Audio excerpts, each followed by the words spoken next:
Edge features Associated Electric's Roger Curtis and Gene Husting, the designers of the RC10. And from Reedy Motors, Mike Reedy. Also, world-class mechanic Jim Halsey shows you modifications to improve your car's performance. And finally, meet the world champion driver Jammin, who gives you the winning edge on racing.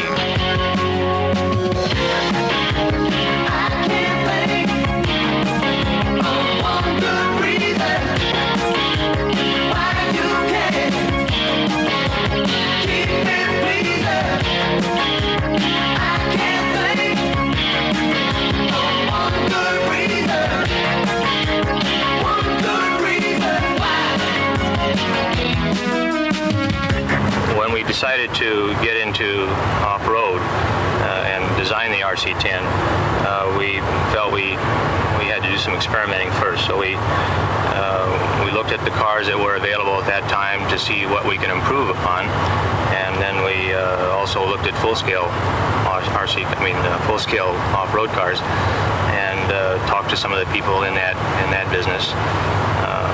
I looked at a lot of cars at that time and came up with ideas based on those experiences. And as I said, we had a lot of experience from 8th scale cars and 12th scale. So from that point, then we started to build experimental cars. This is one of the first ones. It was nothing like an RC10, but it allowed us to test shocks. In this case, we thought we might be able to use a shock that we already had. This is the shock from the RC500, and this car essentially showed us that, first of all, the shocks were very important, and secondly, that a small shock like the one on the 500 wasn't adequate for the job. So this was number one here. Well, this is my car. It was one of the about 6 prototypes that we built when we finally had achieved a design that we were pretty comfortable with. I ran this car at the New Jersey Off-Road Nationals. That was the first Nationals for off-road cars. That was sponsored by Roar, and I did pretty well with this. For a guy who hasn't raced for a long time, I was in the A main and did very well. But of course, we had a big advantage because there was only 6 of these cars there. This car looks a lot like the RC10. It's basically like the finished product, except that a lot of these parts are handmade. Chassis, for instance, is made by hand. It doesn't, you wouldn't believe it, but it's been hammered over a mold, and if you got up really close, you'd see some of the dents. This is one of our first production parts down here. That was the front A-arm. That was molded. That's a handmade part there. These inner mounts here suspension mounts are handmade. Of course, all the fiberglass stuff was cut out by hand. This car, I ran this car for probably 2 years or so. After that, I don't think I changed a part on it. So we were pretty confident after doing that we had a car that would be rugged. Well, this is the final product. This is what you get when you buy an RC10. Pretty close to the final product. It has a chrome or metallized wheels. The actual car doesn't have those. I think this is pretty much a stock car. We use all engineering, what they call engineering materials in the RC10, which means materials that are the highest strength to weight ratio that's available. The kind of things they use in aircraft and so on. So the chassis is made out of aircraft aluminum. It's 6061 T6 aluminum. Dog bones in the back of the car. It's the way that the power is transferred from the transmission to the rear wheels, and it allows that power to be transferred without interfering with the suspension action. We have a special machine that makes dog bones in about 1 every 30 seconds. Well, when I designed the car, I drew 2 lines on the paper. One line was the ground, and then the other line, about 1 inch and a half above it was the bottom of the chassis. And the intention was to make a car that had plenty of clearance under it and would have the ability to travel over a really rough terrain. So if you look at the RC10, it's very clean underneath. There's nothing hanging down below that line that I drew on the paper. In keeping with the idea of having a lot of clearance under the car, it meant that the transmission had to transfer the power out at a very low position on the chassis, because if the transmission had its output shafts up high, then the dog bones would have to angle down far too much. So this transmission was designed to have output shafts right on the chassis level, and that allowed the dog bones to be level when the car is sitting on the ground. And when the dog bones are level, then you get the maximum efficiency of power transfer between the transmission and the wheels. Well, we tried to make the suspension adjustable, and it's probably more adjustable than most people realize. There are things on here that we haven't even explored ourselves. The upper arm in the front end is, of course, adjustable in length, which allows you to change the static camber. So if you shorten this arm, the wheel would tilt this way, and if you lengthen it, it would tilt that way. You have to make that adjustment when you're on the track to determine the tire wear and get the car to handle correctly. But you can also adjust the roll center of the car, and that would be achieved by moving this inner pivot on the upper arm. It can be moved into any of these hold positions. The position it's in right now is in and up. That would be what you would call a parallel A-arm suspension, and in that position the roll center is near the ground. You can also move this pivot point all the way down and out to where it's on the outer hole in here. That would make the rear suspension have a higher roll center, more like a swing axle suspension. If I'm out trying to have fun racing, I don't really spend a lot of time maintaining the car. It's not necessary. The car is perfectly capable of running for a long time without doing anything to maintain it.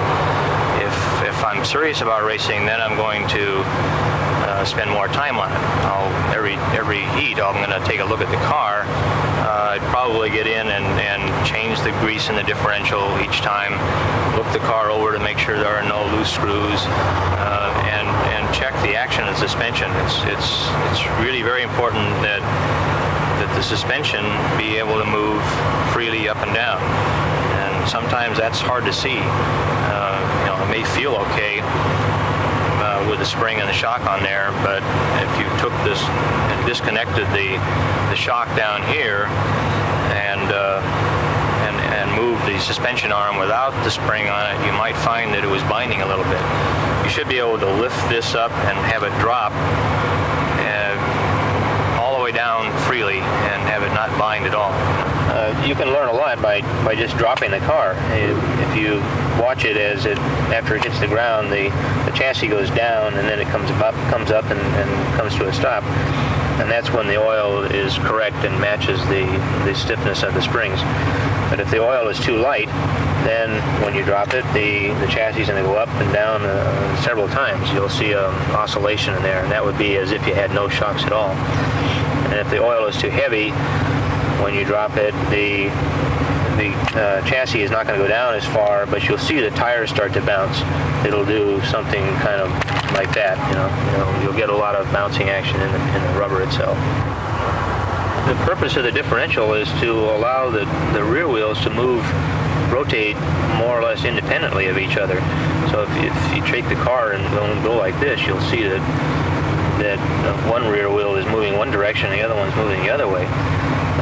On the track, the car is turning most of the time. You're making a right turn or a left turn, and the two rear wheels really can't be turning at the same speed when that's happening. We also went and looked at real off-road cars to see what their problems were, and we asked them about their suspension and why they did the things the way they did, so that when we designed our car that we'd have an idea basically what we wanted to try. Well, we tried a lot of things, and I can tell you not everything goes right. I mean, we built I think 6 different prototypes before we got to the RC10, but it was a learning process that taught us a lot. And so by the time we got to the RC10, we pretty well knew what we wanted to do, and then it was just kind of designing the ideas that we had learned before into the basic car. And Roger Curtis designed, I'd say, at least 90% of the car. He gets the credit for the car. There's just no doubt. I mean, my part was rather small. I did the wheels, and I did the basic body tooling and wings and stuff like that, which did out of necessity because we were running out of time, and things like that had to get done, you know. Today, looking in the future, I know that it's still growing, and it is a sport that I think every kid has to feel that he's a driver. I mean, it's one of the normal things about growing up is that you just know that you're born to be a driver. And this is a way to find out without killing yourself, without, you know, bankrolling your house, and to do it like basically when I started with real cars, you can do it, and you can. It's a family sport too. There's a lot of ladies that drive. There's a lot of kids with their fathers that can drive. So it's something really that a family can do together. What I would do would be to go to a local hobby shop. They're going to have off-road cars. I mean, it's something that's in every hobby shop now, and they can tell you where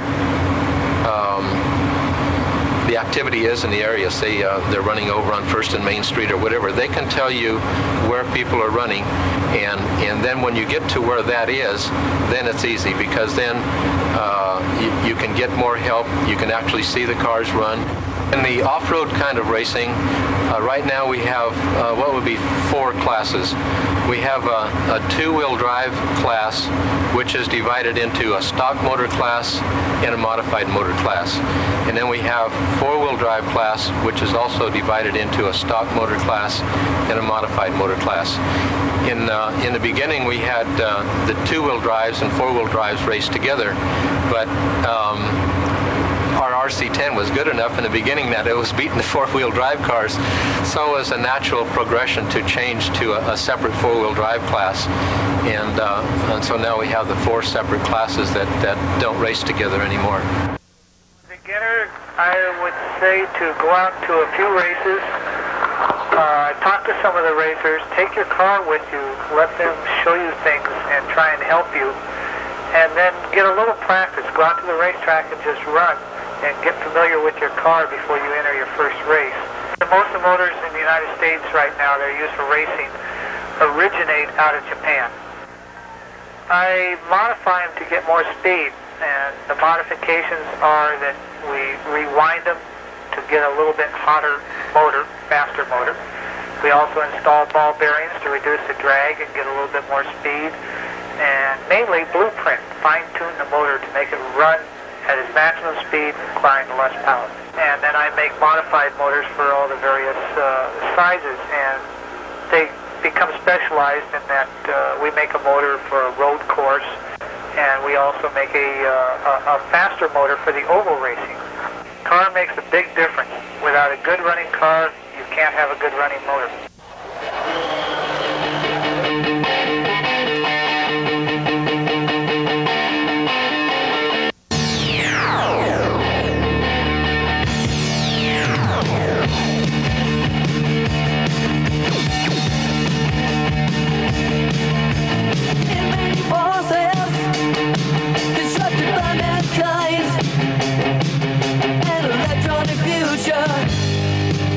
For this race to fight.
Halsey, world-class mechanic, shows you performance modifications for your RC10.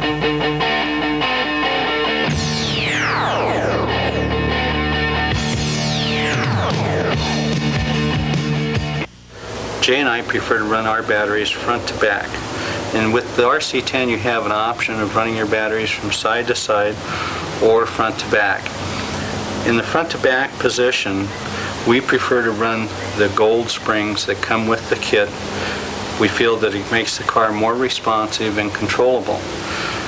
We have found, however, in our experience, that when we run the batteries from side to side, that the silver springs handle much better on the car with the batteries in that position.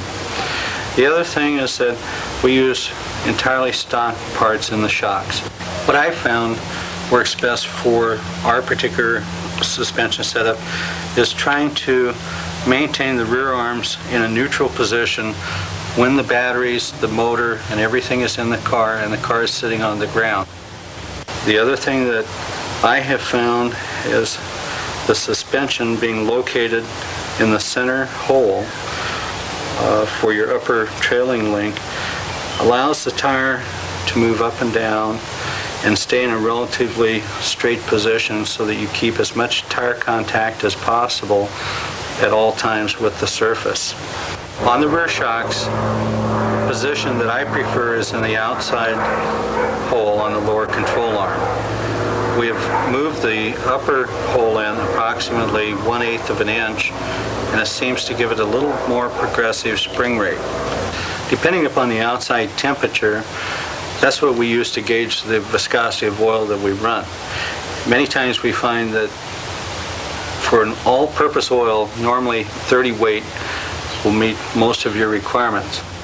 In 40-degree weather, we have ran 15 weight oil, and in 90-degree weather, we run 40 weight oil. And the only real way to tell that is by actually running the car and seeing how well the wheels respond to the terrain and stay in contact with the actual surface. You want to make sure that the car is not bouncing around, as I look for. I always try to keep as much tire contact as possible with the ground at all times.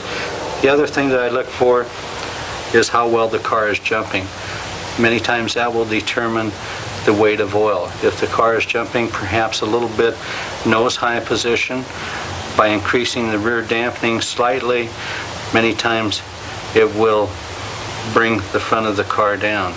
But the car can respond differently depending upon the ride height of the springs themselves. We have found that by lowering the front shock 1/4 of an inch, we're able to give a longer travel. It gives considerably more steering because the tires are staying in contact with the ground when you're going through the rougher terrain. I found it important to deburr every gear inside of the transmission. When I look under a magnifying glass, many times I will find that each tooth has a slight burr, and it's usually towards the outside edge of the tooth. And by taking a file and filing each side of that tooth all the way around the gear, it will drastically reduce the drag inside of the transmission. When a transmission is perfect, it will actually freewheel for 30 to 45 seconds if you're spinning the spur gear with no pinion gear on the motor. Many times I find that when assembling the transmission, the gears that go, the plastic gears that go on the idler and the output drive gears that go on the spine plate many times are too close. So by taking a file and slightly oblonging the hole on the bottom and relocating that hole approximately 15 to 20 thousandths lower, it enables the gears to rotate freely and eliminates the bind. This does not always occur, however, I have personally found it in some of the transmissions that we have put together for Jay's car. I also found that by making sure that the felt seals that are in the edge of the transmission output drives are lubricated with some type of a light oil or WD-40, that it helps decrease the drag and it'll keep the dirt out of the transmission. The other objective of the transmission is to have the diff work as freely as possible. And what I have found is that by drilling the diff and putting a 440 set screw and slotting the washer so that the washer actually locks into the outside and inside aluminum hubs, I've been able to decrease the tension on the diff spring to allow the diff to work freer, which allows the car to turn better, and at the same time it's locked up when you're accelerating in a forward motion. We have drilled lightning holes around the motor mount to reduce the weight. We made sure at the time that we drilled the holes that we did not drill through in order to eliminate any dirt coming through the backside of the gear cover. We've also cut a slight angle on the edge of the rear motor mount to reduce the weight of the car. For normal purposes, we have not done this previously. However, during the World Championships and other very major races, we wanted to get the weight as low as possible and maintain the 3.5 pound weight limit. We run Reedy modified motors, and we make no modifications to the motor itself. The only thing that we do is perhaps change the gearing on the car. Obviously, the longer the run time, the lower the pinion that we have to run. We like to run the Reedy Silver Dot motor for off-road, and it's very mild, comes on very smoothly out of the turns, but still has good acceleration on the top end. And I usually gear it with a 13-tooth pinion and a 54-tooth spur gear. Usually a 1 or 2 tooth change on the pinion gear will drastically change the run time. So our purposes for racing are, if we're trying to get the most out of the motor in 4 minutes, then we gear the motor to have a little cushion so it will run approximately 4.5 minutes under hard conditions. A modified motor, you can adjust the timing. However, we leave the timing set the way it comes from the factory. I found that in increasing the timing, it also increases the amount of radio interference, and it usually decreases the bottom end torque of the motor. And so for our particular purposes, we rely on the motor the way it comes from the factory, and we found that the timing is normally set in the best possible position in order to get the maximum efficiency out of the motor. On this particular chassis, we have milled out the chassis to reduce the weight on the inside slightly. However, we wanted to still keep the strength by leaving some bars down the center line of the chassis. We have also cut the edge of the pan down about 1/4 of an inch all the way around, and then tapered it up so we'd still keep the rigidity between the front end and where the bars attach on the front part of the chassis. We've done this in order to get the weight of the car down to the 3.5 pound weight minimum, and as you can see, we went a little bit overboard, so we had to add a little bit additional weight. The only modification on the rear of the car is that we have cut the corner off very slightly. It's important to keep as much strength in this area as possible. Many times you'll take a hit in the rear end, or the car will actually come down and land on the rear end when coming off of a jump. And so I have found that it's best not to take too much material off in the rear section here, as it seems to really weaken the chassis. The Holiday buggy tire has a better compound than most tires on the market. It is more of a rubbery tire, and I believe, at least in my opinion, I believe that's why this tire seems to work so well. I think it's a combination of the compound and the tread design on the tire itself. I've tried many other tread designs and tire compounds which have more plastic in the tire than rubber, and they just do not seem to adhere as well to the track surfaces. There is another tire on the market that is very similar to this that is put out by Parma, which is also a very good tire, and a little bit different compound, a little softer tire, and then under certain track conditions it works equally as well. For the front, for our purposes, we have always used the Proline knobby tire. It mounts on the stock associated rim, and we found that this meets our needs under all track conditions. We've tried various tires. Most other tires seem to push too much going into the turns under high speed. The knobs on this particular tire allow the tire to actually dig into the surface much the same as the rear does, and I think that is the benefit of the tire. Plus the knobs wrap around on the outside edge, so even when the surface is somewhat soft, you're always getting that traction when you're going into a turn. We found that Sanyo batteries meet our racing needs. Many of the racers have various ways of designing the battery packs, and for our particular purpose we've put the 7th cell off to one side of the pack to keep the weight distribution as low as possible when sitting in the car. The other thing that I always try to do is discharge the batteries overnight and to only run them one time for each race.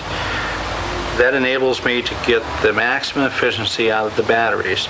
I maintain a separate battery pack for practicing so that the life expectancy of the battery will be increased by only using it once at each race meet. We use the Novak speed control, which has adjustable brake and variable speed so that you can set it to suit your driving needs. It has two plugs, one that plugs into the power pack of the batteries, and the other plug plugs into the motors. We use a 4-channel Futaba receiver. The important thing is to try to keep the antenna wire as long as possible and to avoid coiling it up over each other so that you do not change the wavelengths or the frequency. We also use the Futaba S131 servo because of the strength and torque of the servo itself. It's waterproof, ball bearing, has brass gears, and it has a very high amount of torque that enables it to center the steering on the car. I'm virtually taking mental notes during the entire race, watching how the car comes off the jump, watching how it goes into the corner, out of the turn, and watching the speed of the car on the straightaway. I find that many times if the car isn't jumping properly, it could mean just making a slight adjustment on the rear wing angle, or perhaps it will mean changing the dampening in the rear shocks or the front shocks. How that's determined is going to be based upon the angle of the car coming off the jump.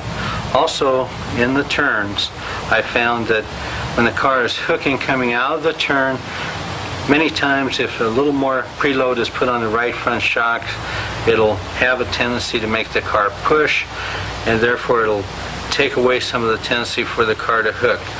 But I'm virtually watching every movement of the car, trying to see how I can make improvements on the suspension. The only way that you can actually make those improvements is going to be based upon the reaction of the car, because the improvements have to be based upon that. Next, world champion driver Jammin tells you about the winning edge and his techniques for racing.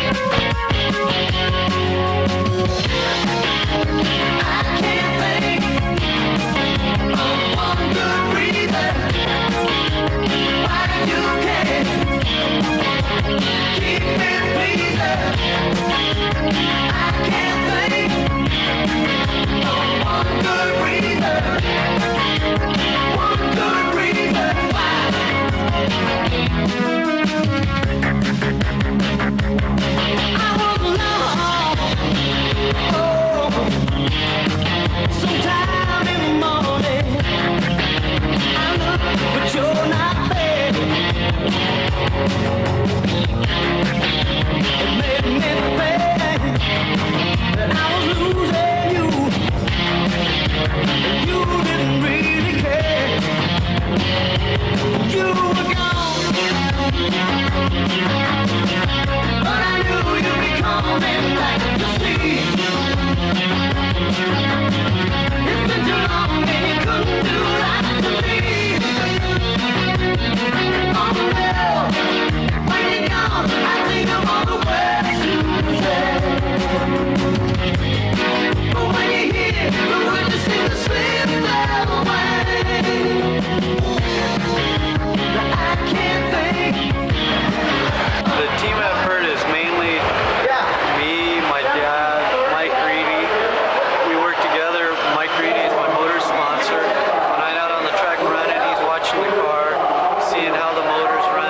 it's lagging out of the corners, if we need to gear up, if we need more top end, how the battery life is at the end of the race, and different things like that. My dad, his part of the team is mainly the suspension. When something breaks, he's basically my mechanic. When we're at the track, when we're at home, we work together. And my part of the team is try to drive as good as I can.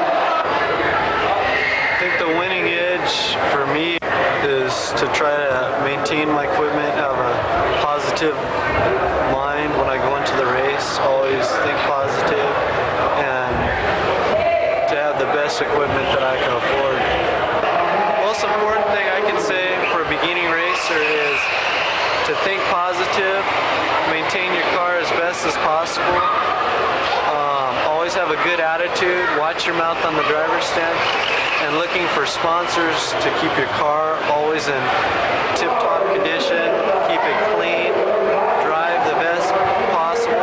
Don't try to go out on the track and drive fast like you see other guys doing. Go out on the track and try to drive smooth. That's the main key, is to be smooth and consistent. My strategy at the starting line is listening for the horn, the very first thing on my mind. Taking off of the line is the second thing, trying to get a very clean start, as clean a start as possible, and reacting to any problems I have on the start with other cars cutting across the track in front of me or coming up behind me, faster cars, and just trying to stay clean on the start of the race and get into the first corner as fast as possible and in front of as many cars as possible, so I don't have to pass them later on in the race and risk taking myself out in them.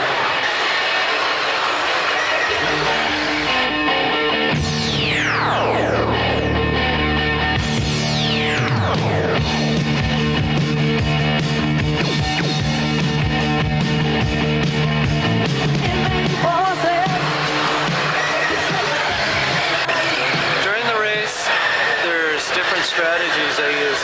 If I'm far back at the beginning of the race, depending on what kind of track it is, if I have the car geared so to just make the time or different things like that.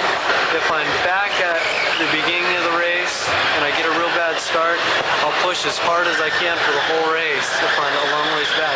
If I'm not too far back, I'll push, but I'll drive smooth and I'll take it easy on the car, so I'll have battery life at the end, and try to have more motor and battery life at the end so I can pass them then. I have to go out on the track before the race knowing ahead of time what I want to do, what I'm going to do in this corner, the fast lines. A lot of times I'll go out on the track and I'll find a fast line, and I know it's a quick line, but I won't run that line in all the heat races because then all the other people see that line too. So then I'll wait till the main event and I'll use that line, and I can make up time, and all the other racers a lot of times won't know about that line. And I concentrate on the car. I try not to think about anything else, and I try to drive about 5 feet in front of my car so I know what's coming up on when I'm on the track.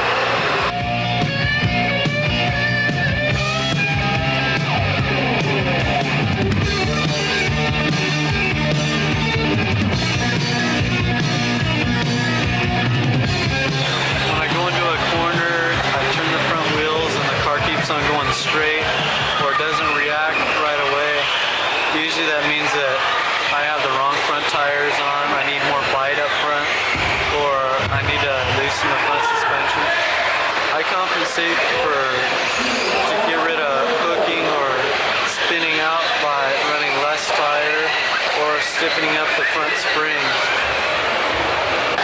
If I'm in the lead, my main strategy is I try to save the car, squeeze coming out of the corners, use my head when I come up on lapping traffic, and basically just try to keep the car in one piece. Or if it's just a few seconds to go and I'm behind in the race and I I have to make up a lot of ground. I have to push really hard, but I have to use my head and go fast in the right places without risking damaging the car or flipping or losing more ground to the leader. At the very end of the race is probably the most difficult part of the race for me. I get very nervous if I'm in the lead.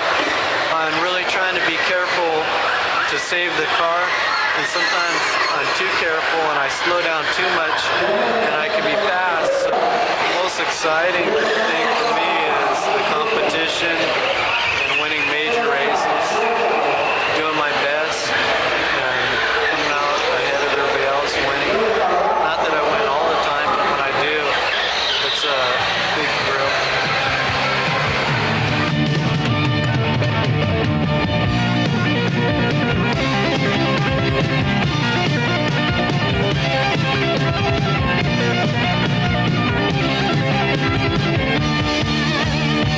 It's the only car that was designed for racing.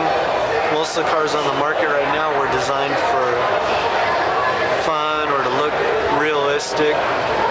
The RC10 was designed to look realistic, but it was designed for racing too. It's a real strong car. I heard that there's going to be a world championship race. I raced as much as possible a year before that. I was hitting all the races, racing 3-4 times a week, getting as much practice as I could at home. Then I went to the regionals and different qualifying races, but they have, well, you have to either place in the A main or win the A main at certain regionals or nationals so you could qualify to race in the World Championship. And then I did good at the qualifiers and I qualified for the World Championships. If I was racing the World Championships, the main thing going through my mind is trying to blank everything else, trying to take it like any other race, trying not to get nervous, trying to think ahead of time what other drivers are going to do in that race, and to have our equipment dialed in as best as possible. The main thing is we pay more attention to details, little details, to make the car go faster than the average racer would or a beginning racer would. We just make sure everything's nice and free. We test our motors, make sure we got the gearing right, make sure there's no drag in the car whatsoever. I think if you put your mind to it, you can do anything you want. As long as you think positive, you can do it.